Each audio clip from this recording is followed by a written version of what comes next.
Լևոն Տեր-Պետրոսյանի եւ Նիկոլ Փաշինյանի մոտեցումների տարբերության հետ կապված հայտարարություն էի կարել, բավականին քննադատվեց այդ առումով, ինչ կարող եք ասել, ասում են փորձել է Լևոն Տեր-Պետրոսյանին մաքրելու եւ հնարավոր կոալիցիա են տեսնում ընդդեմ Քոչարյանի։ Ես ասում եմ այնինչ կա քննարկումների դա զավեշտական է, դա ծիծաղելի է, որտեղ նախ Լևոն Տեր-Պետրոսյանը որևէ մեկի կարիքը չունի, եթե անհրաժեշտություն կա մաքրվելու։ Ինչ եք ուզում Լևոն Տեր-Պետրոսյանից, արդեն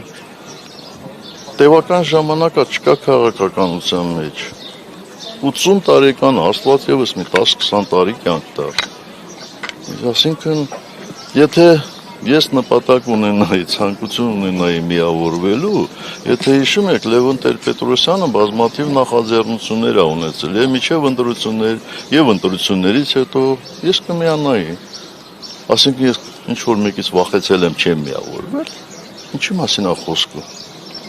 Միշտ պետք է լավին լավ ասել, վատին էլ վատ։ Այլ ոչ թե եթե մեկը քեզ մի ժամանակ ինչ որ մի վատ բան ասել, ամբողջ կյանքում նրան վատ ասես։ Ես չունեմ այդ բնավորությունը։ Չունեմ այդ բնավորությունը։ Իդեպ այս թեմայով պարոն Սարգսյան, շատ է խոսում, որ դուք Տեր-Պետրոսյանի հետ ավելի լավ հարաբերություններ ունեք, չնայած որ 2008-ին Տեր-Պետրոսյանը ձեր դեմ էր պայքարում, ինչ ասես ասում էր, քան երկրորդ նախագահի հետ։ Սա ինչով է պարոնված։ Այս պահին։ Առասարակ վերջին շրջանում, վերջին տարիներին։ Վերջին շրջաններից չգիտեմ երբ, ես արդեն քանի տարի է Լևոն Տեր-Պետրոսյանի հետ նույնիսկ հեռախոսով չեմ խոսել։ Այդ ով է հնարել։ Եվ հետո ինչու պիտի հակադրել իմ հարաբերությունները Լևոն Տեր-Պետրոսյանի հետ,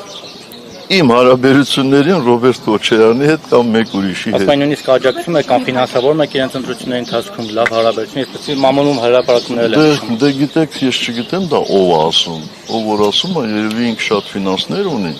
եւ կարող է էլի sense արձախ այդ ֆինանսները բան ասել։ Ես այդ հնարավորությունները չունեմ։ Բայց ասում եմ մեծ թիմ եք։ Դա ասում են։ Պարոն նախագահ, Ասենք ձեզ էլ են ֆինանսավորում, դու էլ ինչ որ թիմում աշխատում։